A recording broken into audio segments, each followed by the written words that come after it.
And hello, everyone. I'm John Ray on the Price and Value Journey, and I am delighted to welcome Karen Nowicki. Karen is with Phoenix Business Radio X and Deep Impact Leadership Coaching and Consulting. And just a way of introducing Karen, what do you do if not only in your professional services practice, but in your life, trauma comes right out of the blue and drops right in your lap? And how do you hold it together and recover? And that's what we're going to be talking with Karen about today. Karen is a successful author, speaker. She has her own coaching practice. As I mentioned, the name of that practice is Deep Impact Leadership Coaching and Consulting. Karen's been an expert guest on regional television and radio shows. She's a regular contributor to many print and online magazines, blogs, for both business and education.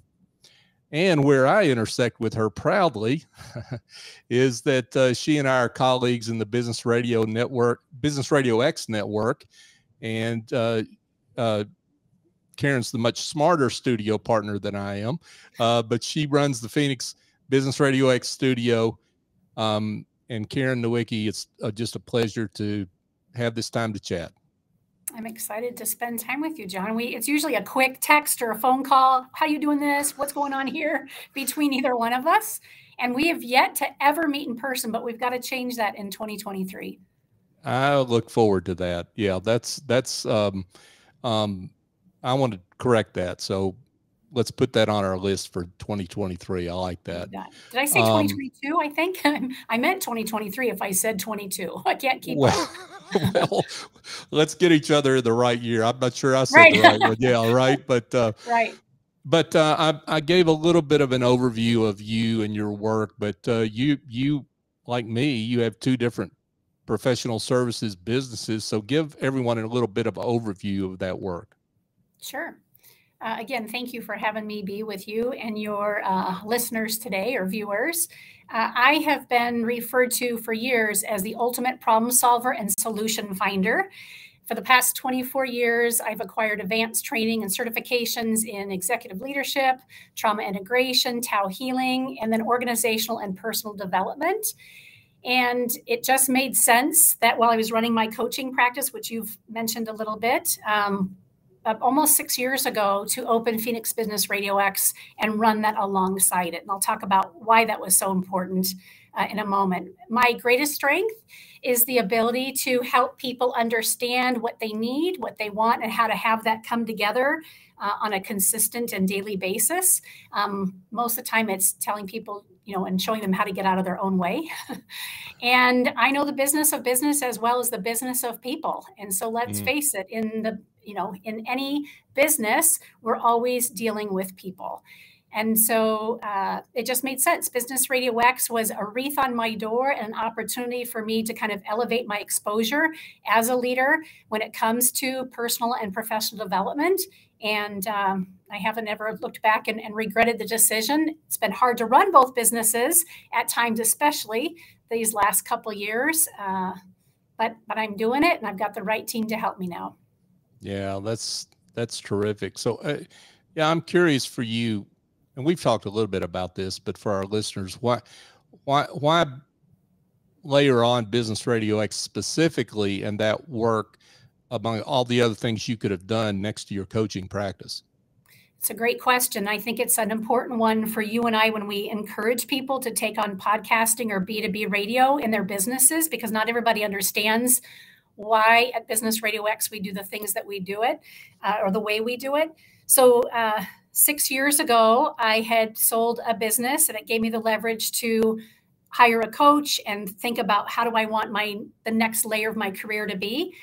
And also at the same time gave me the leverage to open an auto mechanic shop for my then husband. So I went to my coach and I said, I continue to work with professionals. These were attorneys, doctors, successful entrepreneurs and business owners, typically highly visible in their industries, and was coaching them at a very soulful, personal, and professional level. And yet they weren't referring me like other people were, the general lay people. And I knew that I was making a huge difference in their lives because I was always the one they were texting saying, thank you. I finally solved that problem at work. I finally hired the right teammate. My husband or my wife and I are getting along better. I had you sitting on my shoulder when I had those conversations. Like all that acknowledgement told me that they were stepping into their life and leadership in an incredible way. And I got to be the catalyst and the help to kind of either nudge or shove them into that, depending on what they needed. And yet they weren't referring to me. And so my coach said, well, go ask them. These are people that you've gotten to know, and they really care about you. And clearly you're making a difference. Their feedback to me, John, was, well, why would I tell anybody? You're my best kept secret. Like you're my secret weapon. And they weren't interested in telling me. And that was difficult for me to hear because at that time, my coaching practice was referral only, which is a mistake. But it's how I built it. I didn't understand marketing and advertising, and nor did I want to do it. And I really have never liked the sales part of things. And so my coach challenged me to maybe consider a podcast. And at first I thought that was an awful idea. I quickly, within 2 hours of research, came across Business Radio X. And I could just tell that they were, or we are, doing things differently. It's about the story and shine the spotlight on someone else. So I thought, I can do that. And within a week was in Atlanta, visiting with Stone and Lee, following them around and paying attention to what they're doing.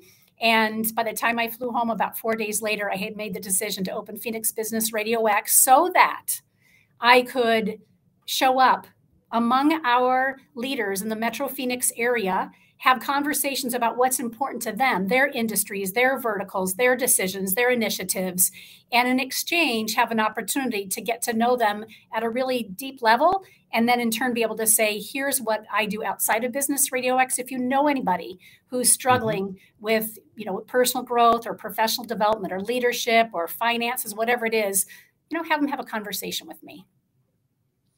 It's amazing what you can do with a mic, isn't it? I mean, that's terrific. Well, I want to get right into your story, Karen, or the reason we're doing this show in terms of the trauma that hit you and your now former husband, Mike. I want you to share whatever piece of that you want to share and how you want to share that story. Yeah. It's not an easy conversation to share, and it's also not very easy for people to listen to. Back in 2019, my then husband attempted suicide and survived gunshot wound through his head. It was a total surprise to me as we kind of we closed his auto shop and we unraveled the mystery of how did this all happen while he was lying in the trauma intensive care unit for the first month of his recovery. I came to see that there was addiction and gambling and just really a lot of mental health challenges that weren't as evident as they were. We had been together for 15 years, the love of my life. And I struggled to get up every day.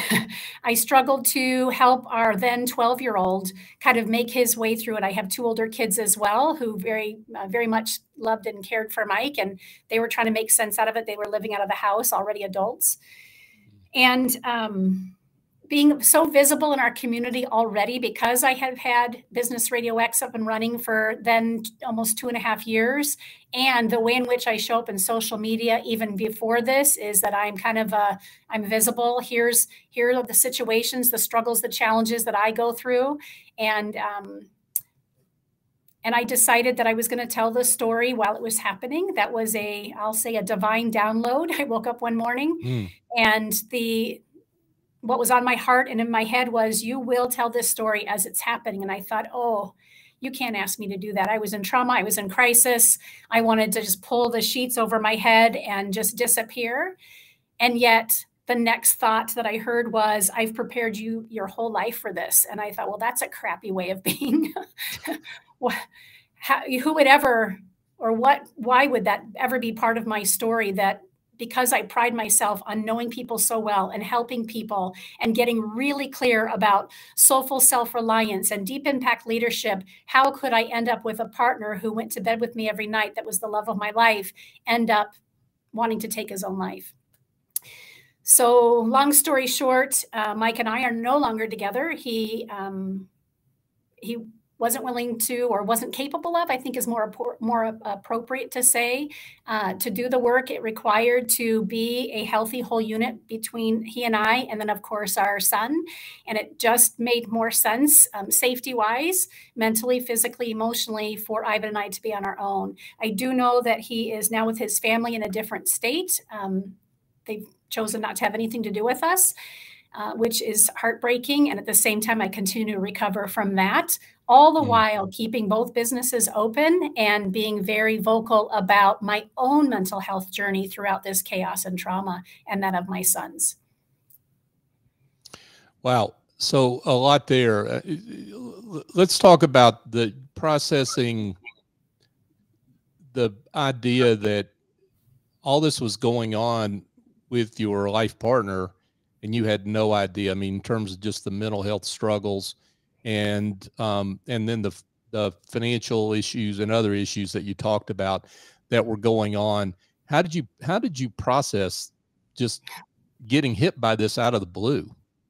I would like to say, people will tell me that I processed it really well. And my first reaction is, no, I didn't. When we fall into trauma or chaos, we go into the fight, flight, or freeze or fawn mode. And we're now using a different part of our brain just for survival. So a lot of it really, John, is a blur. Even though I was writing daily on our Caring Bridge page, and then of course on social media, it was really a therapeutic opportunity for me to try to make sense out of everything. Mike and I were both building our businesses at the same time. Phoenix Business RadioX was brand new. So was his auto shop. And one business alone for a family is difficult in those early startup days. You and I both know that, let alone two. So while I felt like we were grounded and connected, he had his set of challenges and expenses, and I had mine. And so I knew he wasn't feeling well physically. I was oblivious to, because he wasn't willing to share it, what was going on mentally. And I think that's the most important call out here for our listeners and our viewers. Not everybody, one, knows when they're struggling mental health wise. And even if they do, there's so much stigma and so much fear about saying to somebody, I am not well, I am not doing well, and I need help. So it's one thing to like for Suicide Prevention Month and even just mental health awareness, we always say, I'm there for you, be on the lookout for clues and that sort of stuff. And I will tell you, I think we are very good at hiding that stuff, which is part of why I've told my story so vocally and so visibly, because my story is no longer Mike's story, nor was it even when it was happening. I had to deal with my own mental health. And so I just got really good about asking for help and being very candid. I feel like crap right now, or I don't even know which way is up. And always continue to have faith that, and I said to you earlier today before we got on the interview, that the universe always has my back. And I believe that for all of us. If we can hold on to hope, we can get through anything. And I always knew that at some point I'd beyond that threshold of chaos and craziness and be fortunately where I am today, even though the fog has just finally lifted the last couple months. Well, I want to dive into that a little more. The universe has my back. What are the beliefs that underlie that statement that you have? For me, it's faith-based. I don't attend a church any longer. I grew up Catholic and have always been a very soulful, spiritual person, very led by a belief in a higher power. And even though life has proven to give me challenge after challenge, business and career and marriages and even, challenges with kids and health and all that stuff, I continue to give that over to a higher power. And when I say the universe has got my back, I don't know that it matters what faith we have or if we have any faith, as long as we believe that there is something better on the other side of a challenge. And so every time I have a challenge, small, medium, or large, I just know that where's the growth? Where can I learn more about me, and how I show up in the world that I can take into this next iteration of where I'm going after this stuff is behind me. Okay, so you decided when all this happened with Mike, you decided pretty quickly that your response needed to be journaling, sharing what you had to, and we're not talking about private journaling, right? I mean, we're talking really about online journaling, right? You can explain more about what I mean by that. But what was the genesis of that decision?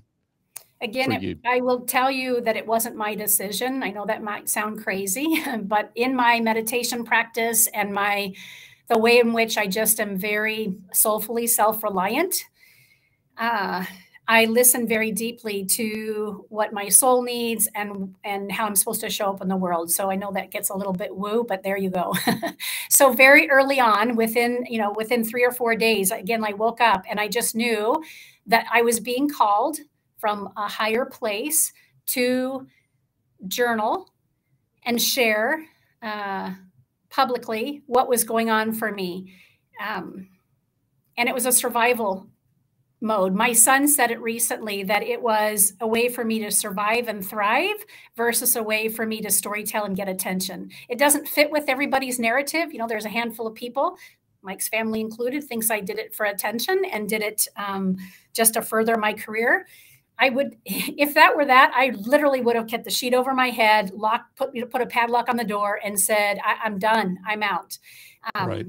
And so I asked 3 friends to read every entry that I wrote for Caring Bridge that, again, was repeated on social media so that they could look at it through 3 layers. 1, am I taking care of myself in this?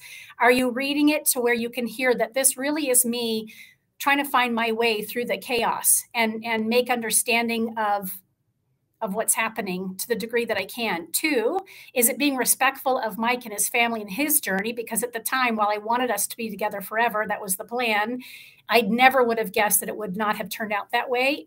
And yet I knew that at some point he would likely be in a position to be aware that I told the story as it was happening. So was I respectful to him and his family and his journey?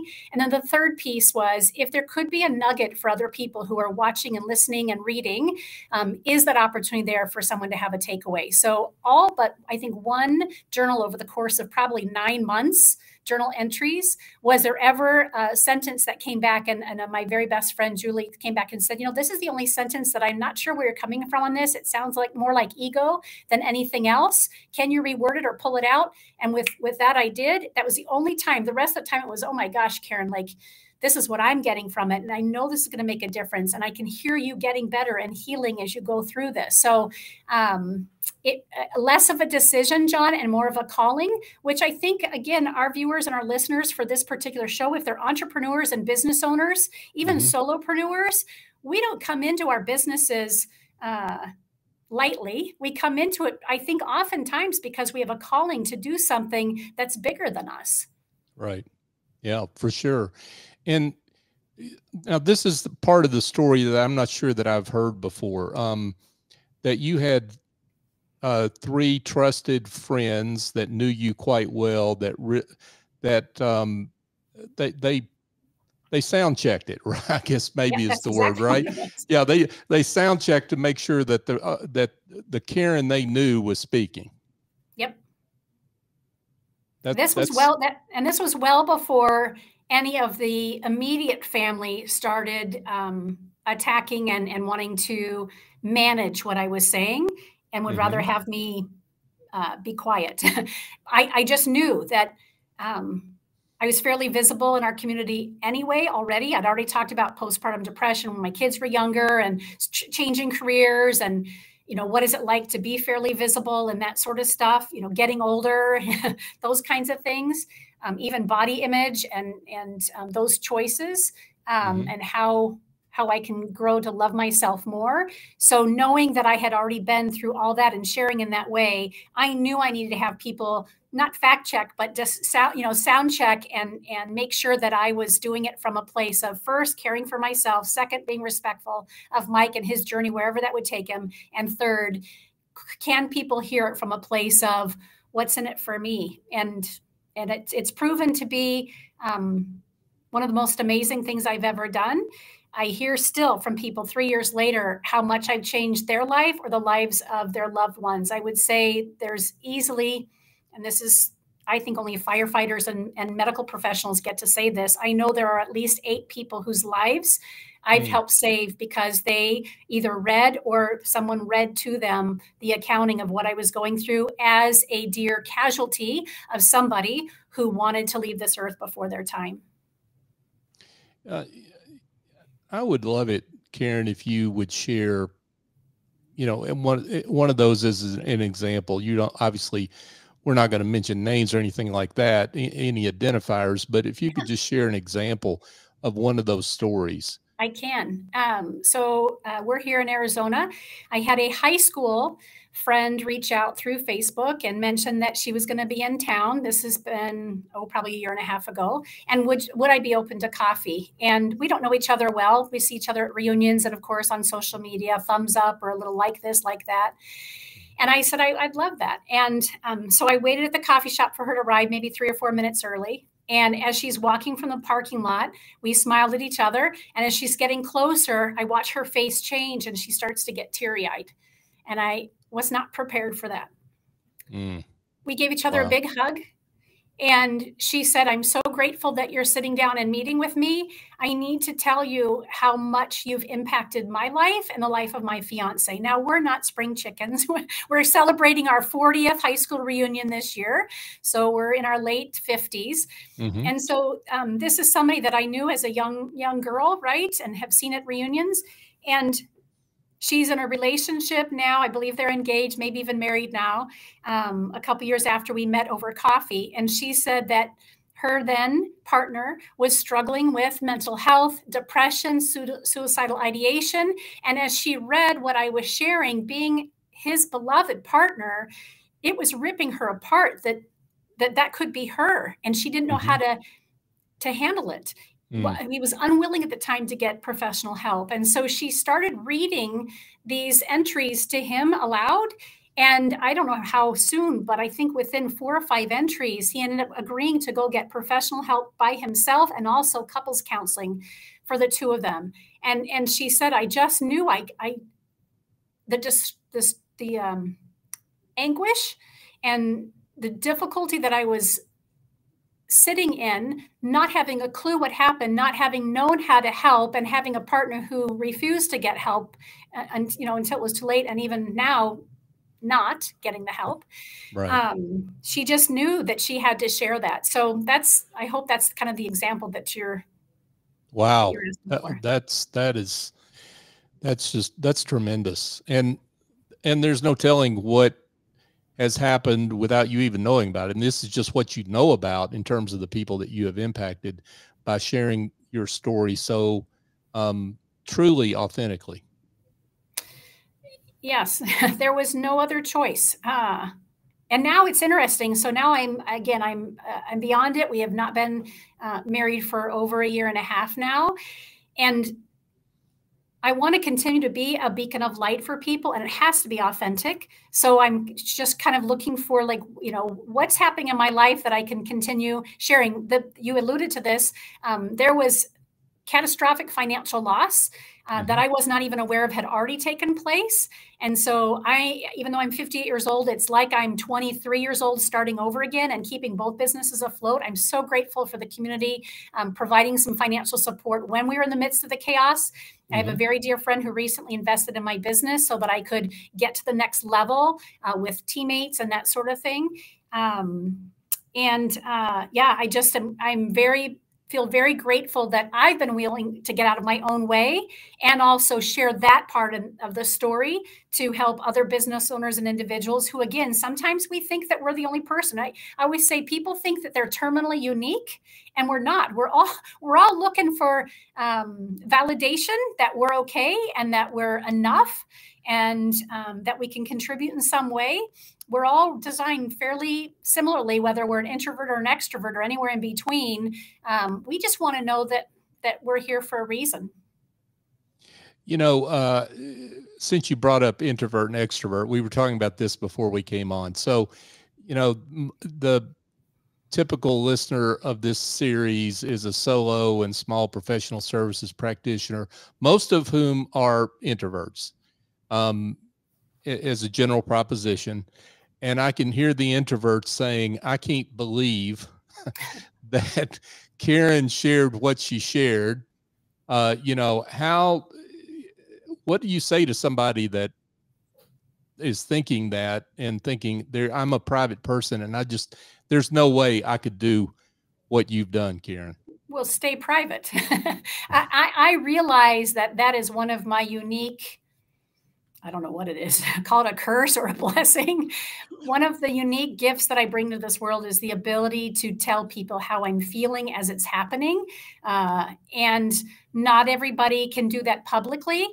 However, it's important to share your story with someone. And when people are fortunate to be in relationships, marriages, or long-term friendships where they can really show up authentically as who they are and let someone know when they're struggling and challenged and they've got the right support structure, that's great. Good. So, yeah.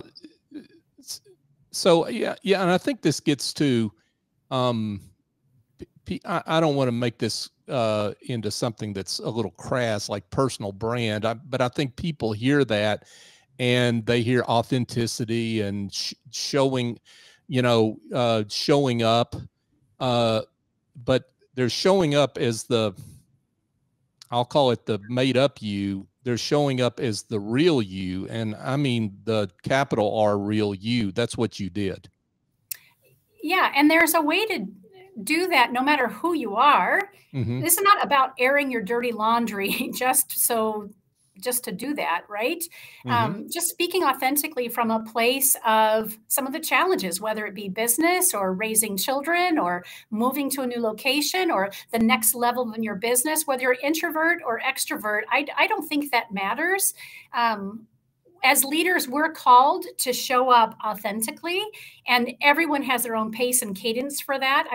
That's one of the neatest things that you and I can offer with Business RadioX, right? Our story matters, and right. People want to hear what we've been through. What challenges do we have? What hurdles did we have to overcome? When did you think you're going to quit and give up? And what got you through that to be where you are today? What's the next challenge that you're faced with right now going into 2023? Those answers can be from the cuff, and they can be from the heart. And I think that's one of the greatest things that Business RadioX has to offer people. And with the work that you do, John, with your clients, people need to get out of their own way, myself included. It's why I have coaches and guides. When it comes to sales, when it comes to marketing and advertising, I mentioned that early on, those are areas that I'm not well equipped at and good at. And yet I show up because I'm listening and I'm learning and I'm paying attention to the people who do it better than I can. And they're helping me learn how to do it for me in a way that it feels real and authentic to me. So let's talk about, briefly, if we can, just the whole idea of, you obviously had to hold yourself together, your relationships together, your children, as they navigated this trauma that came out of the blue for them as well. So, but let's talk about your businesses and just how you held it together, because you've got to show up for clients, and you've got, right, and you're a coach, and you've got to bring something for that client that's sitting in front of you with their own issues that may have nothing to do with what you're dealing with. I mean, how did you do that? Grateful that I had a couple different income streams. So I think that's important when we look at it from that perspective. If we're relying only on one avenue of income, and it's solely dependent on us, we're in trouble. I was fortunate that I could very quickly hire someone to run the studio for me, and with very little direction, she took it over for me. So that part of my business was handled. I did step away from the intimate coaching for a little bit of time because I was no good for anybody. So being able to admit when I needed to step away, and again, grateful that I had this other business running so that there was still the income. As far as working with clients, both here at Business Radio X and in my coaching practice, I had already built strong enough relationships just in caring for people deeply and giving them permission to care for me back, that when I was ready to come back into the fold full force, I could simply make those calls and send an email and say, hey, listen, I'm ready. Here's the kind of clients that I enjoy working with. If you're ready to come back and work with me, I'd love that. If not, if you'll be a referral source for me. So I think the theme for both of my businesses is when we care deeply for people and we allow people to care deeply for us, the universe works on our behalf. Things will come our way when we know that we are really a force for good. You know, it strikes me as I'm listening to you talk, Karen, and again, I'm getting back to just what you decided to share. I mean, you did that as your own personal source of healing. It strikes me how generous that is, because you could have kept all that to yourself. You could have written what you wrote, passed it along to your 3 close friends, let them look at it, and just deep sixed it, right? I mean, and kept it private. But there was a mission to what you were doing, and it was an act of pure generosity, it seems like to me, because you were willing to take whatever came your way in terms of the consequences of doing that, which were severe. It's very sweet of you to say. I don't think I've ever heard anybody refer to it as generous. So thank you. It makes me a little overwhelmed. It was a survival mechanism, not something I wanted to do. Yeah. I wanted to be like the rest of the world on social media and who's visible and, just the highlight reel. Right. And unfortunately I didn't get to share that. So it was a survival technique. It was the only one that I had available to me, and I just listened. And I think when we're being called to do anything in our life, business or personally, and we have that, I'll call it a nagging voice in the back of our head. Mine sometimes sounds like a nag, a nag or a nudge. I've just learned in my life that it's that voice and that nudge or that nag that's constantly humming in the background that I've got to pay attention to. And again, I have to just trust that I'm going to find my way through why it is that we do the things that we're called to do. And I love that you've shared that it felt generous. That makes me feel very hopeful and appreciative that you're paying attention. Well, thank you. Well, see, there's a difference to me between trying to help people, because sometimes help has strings, right? I mean, and it can come back in ways that maybe we don't acknowledge, but it comes back in ways to benefit us. But when you're doing what you were doing, knowing that you likely would suffer in some way from it, and you did, then that really gets beyond help into generosity. And that's why I say that. And my Business Radio X family, or our Business Radio X family, was there for me every step of the way, all of you. And, we were fairly new in relationship. I'd only had the studio, I want to say, for a year and a half, maybe 2 years. And again, at a great distance, right? I'm way over here in the Southwest, and you guys are all in the Atlanta area. We've grown a lot since then as a team. And I never felt like there was a time that I couldn't pick up the phone or text or email and say, I need some help. And I didn't have to rely on that very often. But when I did, everybody rose to the occasion, which again, for our listeners, for this particular group of people who might be interested in a conversation like this, even though you are a solopreneur and you are at the helm, bring people in your life, invite people in your life, the coach, the guide, the mentor, possibly a partner, certainly your clients and your customers, find the win-win-win for everybody, all the stakeholders, so that, again, it's a richer and more viable experience. And it'll have legs. Yeah, yeah, for sure. And that's really what you're talking. One aspect of what you're talking about is digging the well before you're thirsty, right? I mean, you had that support structure before this happened, and when it happened, you were ready. You had prepared. I have a friend who just had a 20-pound tumor removed from her stomach. Oh. We're hoping that it's not cancer. It doesn't look like it's going to be. And I just went and visited her on Sunday, also a business owner, a longtime solopreneur. Now she has a team of 20 people on her team, which is amazing. And she said just that, John. She said, I had no idea how the community and people in my life would respond when I needed help and I was laid up. And I'm so grateful that I built a business that didn't rely just on me, that I got smart a couple years ago and started building it so that more stakeholders could benefit and profit and we could help more people. And very different situation for me, but she said the exact same thing. Like, I am so overwhelmed by the amount of love and support and outpouring for people just being a champion of me. And she says, I can't help but wonder why. And we both laughed at each other and said, well, it's because you show up that way for other people. And that's truly who you are. So yes, love the way that you put that. Yeah. Yeah. Wow. Shout out to her and her healing.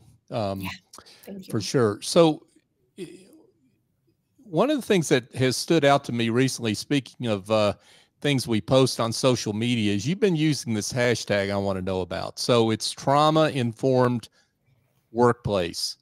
Now, what do you mean by that? What does that term mean? And is that looking ahead toward trauma that might occur? Is it looking backward? What are we talking about there, Karen? So it's not my term, right? I didn't make it up. A lot of people use it, especially now that COVID has been something that's really knocked us all off of our A game. And I come at trauma-informed workplaces a little bit different. A lot of folks will go into companies, enterprises, medium-sized small businesses, public education, wherever, and they will have hour-long talks, sometimes half-day seminars, even 3 or 4 days certification programs around how to be aware of where trauma might be impacting the way we show up in our life and businesses. That's all well and fine. I would say that's layer one. Let's be aware that trauma is part of what's happening in the background all the time. So the angry executive or the pissed off client or the employee who doesn't show up for work day after day, or they're there, but they're not really high functioning. It's likely that something traumatic has happened either recently or from the past that they haven't dealt with. And in the work that I do with clients, I help people get the shock out of their body in a variety of different ways, but the body keeps score. And if we don't clear the shock out of our body, it will inform our decisions. And we're still in fight, flight, or freeze, or fawn mode. And fawn is maybe a new word for a lot of people. Fawn is where I'm an over caregiver and I'm taking care of everything but myself. That'd be fawning and kind of grappling for the attention and needing the visibility. So layer one is, let's just be aware of what trauma is, how it impacts our brain, and how it shows up in conflict.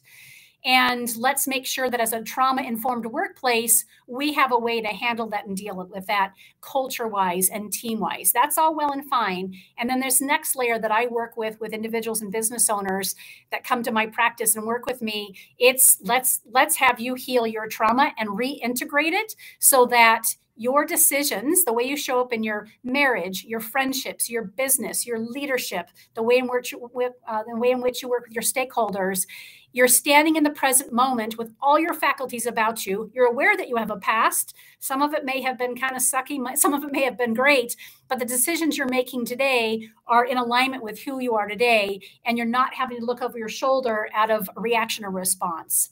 No, it's a long-winded answer, but there's a lot to trauma, and I think we're finally starting to have conversations about it so that we can be there at a higher level for each other, and most importantly, for ourselves. Yeah, that shows up differently, as you said, differently for each of us. And the question is having conversation and being open about that and creating an environment where people can be open. where it's safe, right? And we're Yeah. talking about trauma. There's personal trauma. There's also historical trauma.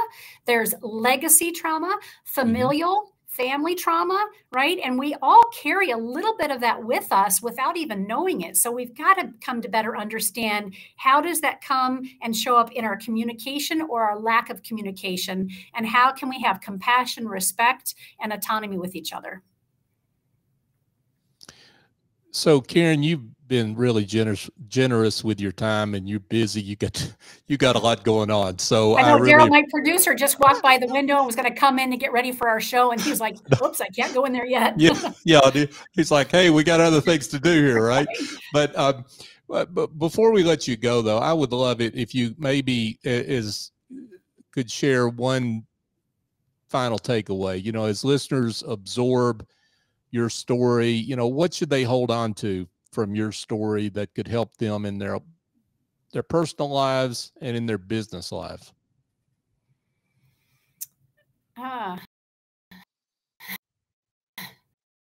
So word a couple of times, or that phrase a couple of times, and you just said it to me as you're kind of handing this for my final word. Everybody's story matters. Therefore, your story matters. Like you're lacking or you deficit, those are just stories that you tell yourself that you can change your story, right? Our stories in our past matter, and they don't have to be fully define us. So take care of yourself. Mental health, physical health, self-care, all of that is not underrated.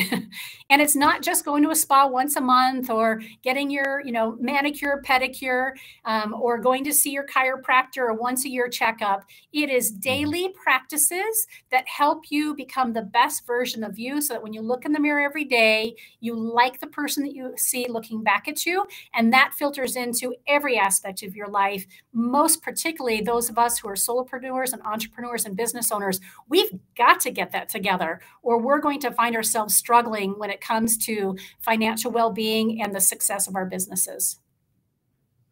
And folks, if you need help with that, I know a coach that can help you. So, so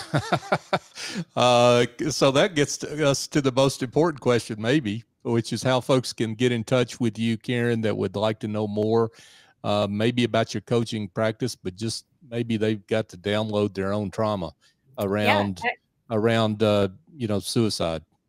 Absolutely. Would love to help. And even if just a conversation, if we're not a right fit for each other, I can refer you to other people. I do see people here in person in the Metro Phoenix area. And I also have just as many clients, actually, maybe even more, that we do FaceTime or Zoom from the comfort of their office, their home. So happy to be of support. I am on LinkedIn, Karen Nowicki, or Phoenix Business RadioX. I am just now finally working on a website for Deep Impact Leadership. So the best way to reach out to me right now is through LinkedIn, or my email address is karennowicki2007@gmail.com if you want to reach out personally, or reach out to John and he'll direct you to me, and we'll have a conversation, just a discovery, and see where I can best support you if I am the right person for that. Terrific. Karen Nowicki, wow, I'm just honored to have you as a friend, and thank you so much for your great work and how you are helping people in such a generous way. Thank you. You're welcome, John. Thank you for letting me share this time with you. Absolutely. Hey, folks, just a quick reminder as we wrap up here. PriceValueJourney.com is where you can find out more on this series. You can find a show archive, link to the show archive, and you can also sign up to get more information on my upcoming book coming out this summer, called The Price and Value Journey, ironically enough.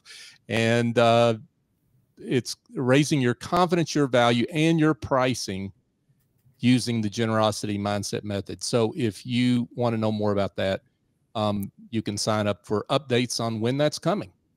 And with that, thanks again to Karen Nowicki for joining us. I'm John Ray on The Price and Value Journey.